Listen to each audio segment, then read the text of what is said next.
Mediocre Hobbies Podcast, Episode 10, Belisarius Cole, The Great Work, Book Review Argument.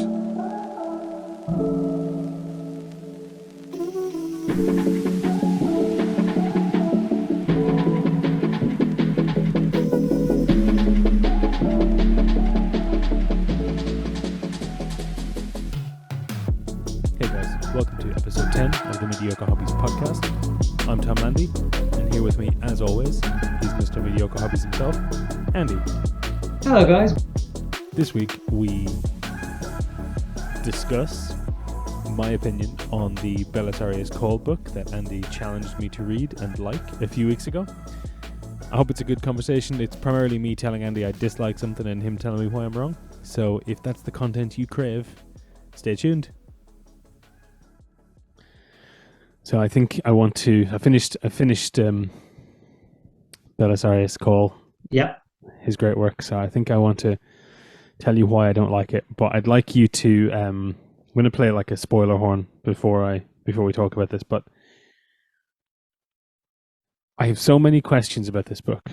And I like lots of things in this book. I think there's some really good ideas in this book. I think there's too many things in this book. I desperately want to... Oh, so remember a few weeks ago I told you I ordered some zombies and they were out of stock, and then they sent me the zombies late because they had to get them back in. So they also sent me, just like a random thing, like a little pack of sweets, 3 of those, single sprue paint your own Space Marine chaps, that you have in the store for like paint and stuff. And one of those like, monthly coin things. Just as like nice, generous, I mean, I didn't want that an extra, so it's nice to have them. However, now that I have one of these Primera Space Marines just stood there in this exact pose, I really want to recreate the front of this book because I would like Belisarius, and if I can also get a Sides of the Emperor chap stood next to him, that would be a cool little piece. That would be beautiful. It'd be so cool. You told me to read this book because you think it's a good book to read as like an entry into modern 40k novels. So I think it's one of the good standalone books in the modern world of 40k. Yeah. Tell me what it is about this book that you think is good and why people should read it. And this is all spoilery, so you can say whatever you want because I assume people have read it at this point, and if not, that's on them.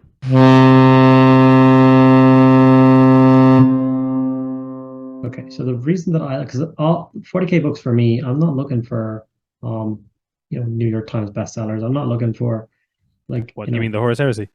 Yeah, like 4 of them are That's a lot for Warhammer. Come on, 4 out of 80 books. It's all right, like it's not. Yeah, that'll do. But, how many New York Times bestseller books have you got? Yeah, exactly. I don't know. I was checking my publishers. I'm sure I've got one. I've got one of everything else out there at this stage. True. Go on. So for me, I always like reading a book that I can have good conversations with afterwards, like this. So books that have a lot of insight. So for me now, there's conversations that we could have between me and you about Belisarius Cole, the Sides of the Emperor, what happened to them, and what they're going to go from here. Yep. I love the insight that we could have about how Firstborn Space Marines now feel about Primera Space Marines, how they interact, how they fight together, or how they're aware of each other, or what that looks like and what that means. We can have a conversation about Primus, what he is, what does he mean? Is there more of him? I don't think so, but I really like that concept. Like what? And then we can have a discussion about Belisarius Cole's power, like what he did with the Necrons at the end. Yep. And just like before that book, I was like, there's no way that something like man-made could interact with a Necron like that. But that's how smart Belisarius Cole is. Well, and that is utterly terrifying. I think that's the real joke of the book, isn't it? That it's called Belisarius Cole, but is it Belisarius Cole? How much of it is Sedan? Like how much of anything is either of them?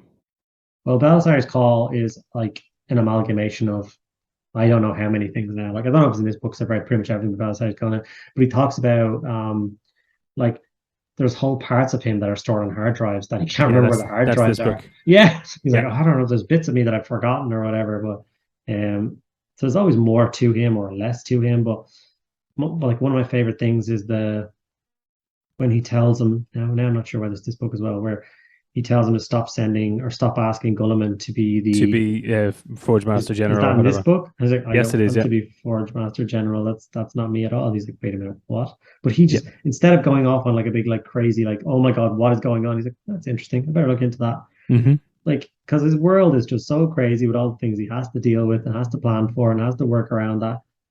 Part of him is trying to achieve something separate to him is just a bizarre thought process and a bizarre storyline that could happen. Like the Belisarius Call Civil War. Oh, cool. Who's Belisarius? Who is Belisarius Call fighting? Oh, he's fighting Himself. Belisarius Call. Yeah. What? Yeah. What is going on here? Yeah. I mean, I think everything about Belisarius in this book is excellent. I really like the dual personalities that we see in this book.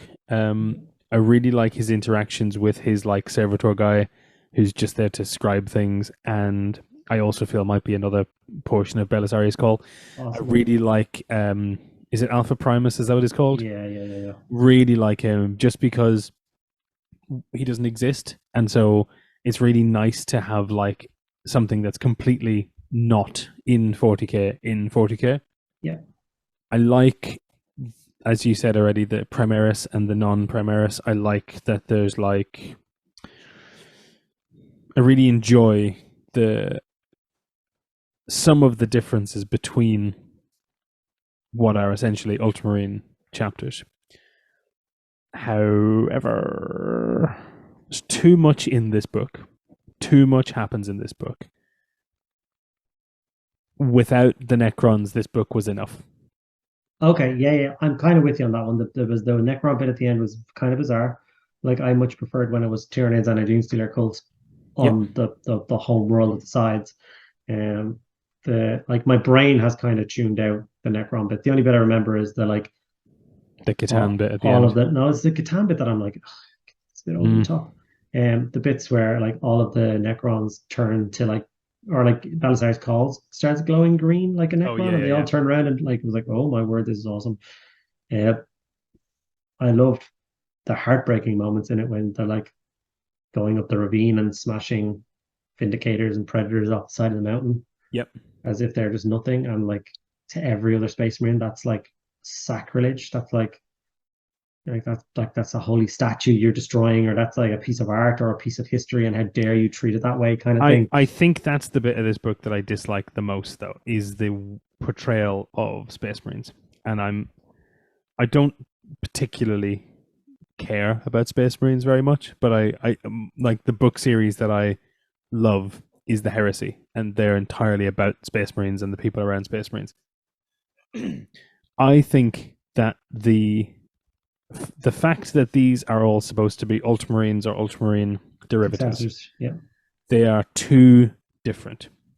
Like the concept in this book of the Ultramarines doctrine of kind of, you know, theoretical and practical, and the fact that the other Space Marine chapters, one, drive fucking vehicles off cliffs because it's like, well, there must be, like they literally said, there must be something really important up there if they're willing to lose all this hardware.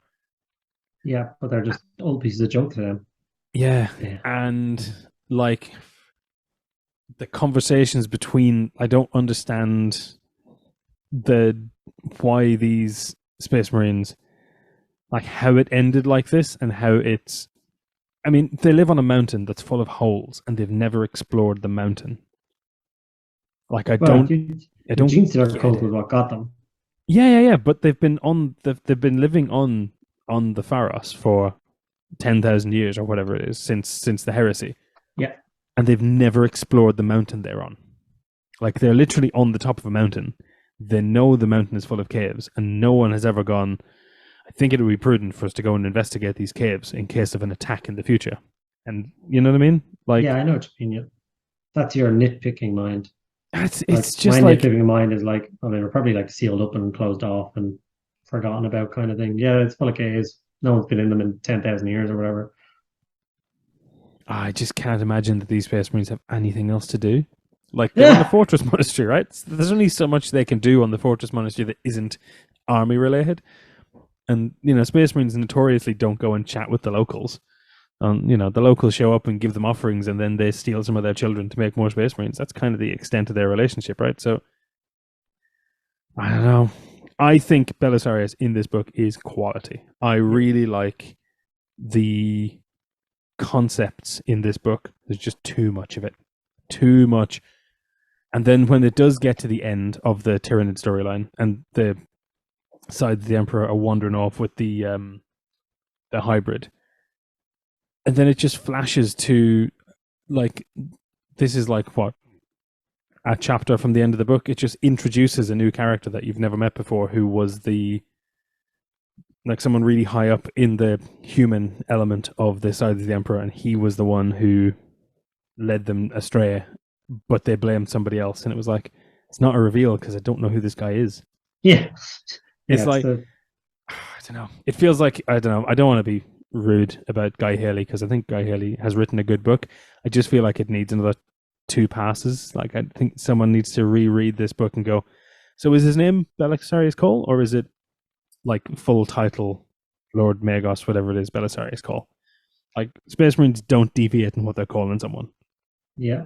Like really nitpicky things that it's like, I'm taken out of it because Space Marines are acting not like Space Marines. And I really don't like the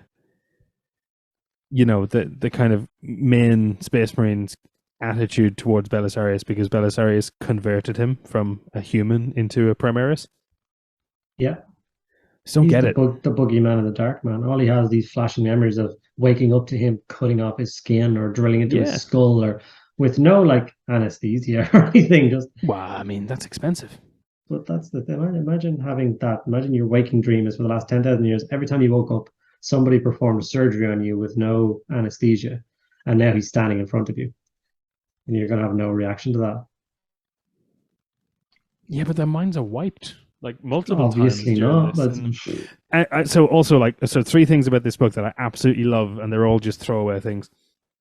All of Alpha Primus's background, absolutely throwaway. Nothing exciting, but it is like such an interesting idea. Love all of it. Love that he's psychic. Love that no one can detect that. Love that he's like 12 feet tall. It's just huge. Who's making him armor? No idea. Really like the casual throwaway line that on Mars, Belisarius was 10 minutes old when he has his first memory because he's vat grown, and that Martians just vat grow kids. Yeah. Like, that's really good idea. Never thought of that before. It's just interesting lore, right? Really interesting lore that this guy was vat grown. Yeah, it's terrifying. Yeah, it's great. I like that. That's really good stuff. There's loads of stuff in the book that's like obvious, like when the Sides of the Emperor wander off and they're like, oh, we're gonna go and find the big gene stealer or whatever it's called to have a final fight, and it's like, okay, cool. And they walk into a room and they describe a statue that's mysteriously no longer there, and in its place is a giant, broodlord. And you're like, okay, I didn't see that coming. Let's have another fight. It's just so boring. 40k books are so boring when it goes to the fight scene, but there's some really good stuff in this. Like, I really enjoy the interrogation of Blackstone and like looking at the interaction of living Blackstone to living people, like the kind of it forcing you to access your memories. Yeah. Which actually then, if you think back to the Horus Heresy, where there is a Blackstone fortress or a Blackstone prison in Terra, like the fact that they're putting the worst of the worst prisoners in there is absolutely terrifying, because what are they living through? What are they doing in their cells all day? Absolutely nothing. Like, yeah, but what is the Blackstone making them do? You know what I mean? Like, what are they actually reliving all the time? They're horrid, disgusting crimes against the guy. Probably not. Yeah, probably not just eating ice cream, right, and having a nice time. Probably not. No. I wouldn't imagine that's how they're spending their quality time. Is dealing with that. Yeah, like one of my favorite bits of the book was when they finally got to the central control for like the defense. Yep.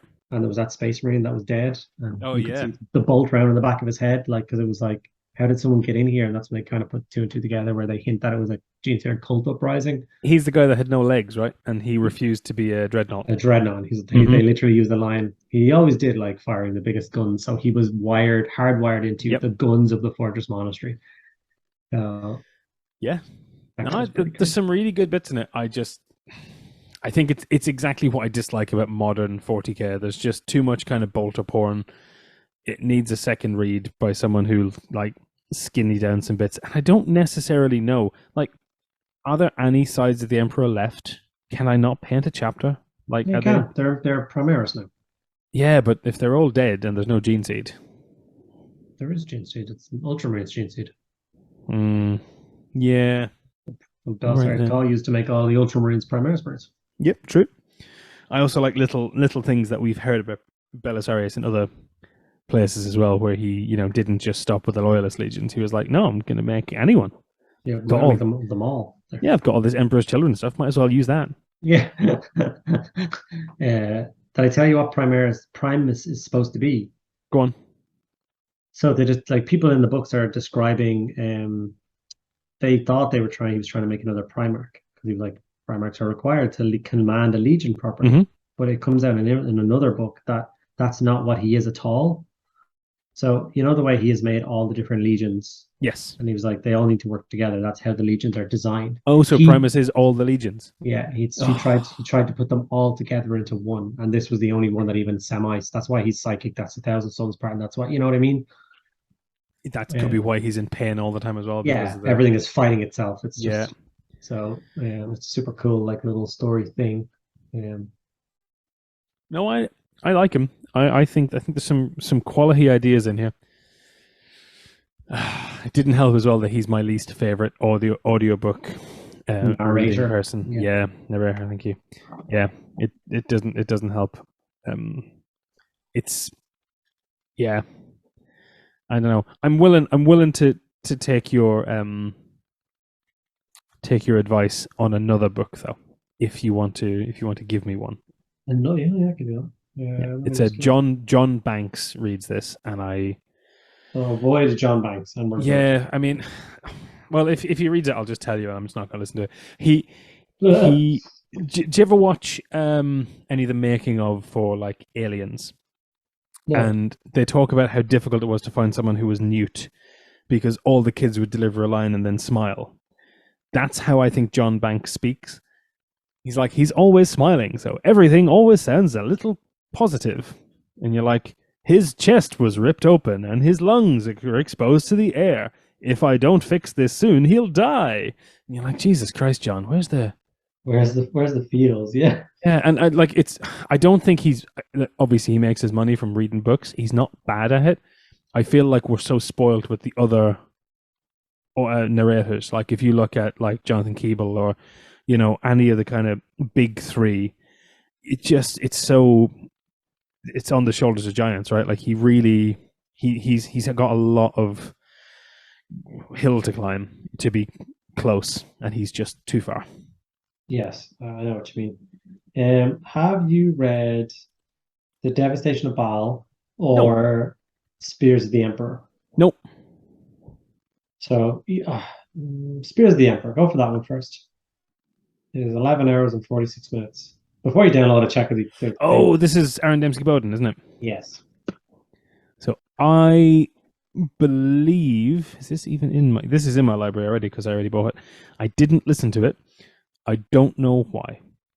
Well, it's very good, and it's a standalone thing. It is. I got to the beginning of it. Starts with a guy exploring somewhere near the rift. Right, he's trying to find the planet or something. And he's come through the rift. He's actually the first space marine sent as like a scout between Primus, like the main like fixed part of the Imperium, to the bad part of the Imperium, and what he encounters on the other side. And he like lands on a planet or something, and there's like that's as far as I got. So I don't know why. I don't know what it was. Probably, it was probably like a heresy book or something came out at the same time, and I just paused this and started that. So yeah. False Scorpion. It's so good. It's just the way he fights as well. There's a scene where like he has 3 serfs with him, and I'm not going to go into anything because I don't want to spoil any scene. But like, there's a scene in it where he's in combat. Yep. and he's got three serfs all like chimed into him via like servo skulls and stuff floating around, like directing him in fighting and a bit, like helping him out a bit. Yep. And like as he's fighting, all the other Marines around him are looking at him being like, I have never seen a Marine fight like this before. Like what? Yeah. Because they're so different, right? Yeah, it's so crazy. And it's not that they're not Primaris. They're the guys are there. A few fleets have been sent through to try and bolster people to be Primaris, but it's that whole thing of like it was in the height of everything going bad. So literally, a ship would like drive by, drop off the equipment, and like a rough instruction on how to make something into a Primaris, and then leave. Yes. So it's so good. There's so much to it. I think there's something about. I think it's in First Heretic or a book of a similar era, but it's like Chaos watching the Custodian Guard fight. Yeah. And it's like they'll always be able to beat them because they fight as individuals and we fight as a team, essentially. Yeah, they were looking at them and they were all standing on top of a rooftop looking down at the 10 Custodians fight. They're like, they're perfect. And then one might be Betrayer. It's one of those top quality books where, you know, Angron gets stomped on by something or someone gets stabbed in the back. Described every heresy book pretty much.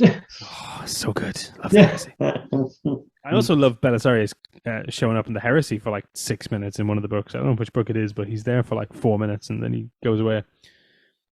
Yeah, gets a dodgy text from Gollum and he's like, oh, but I get to work.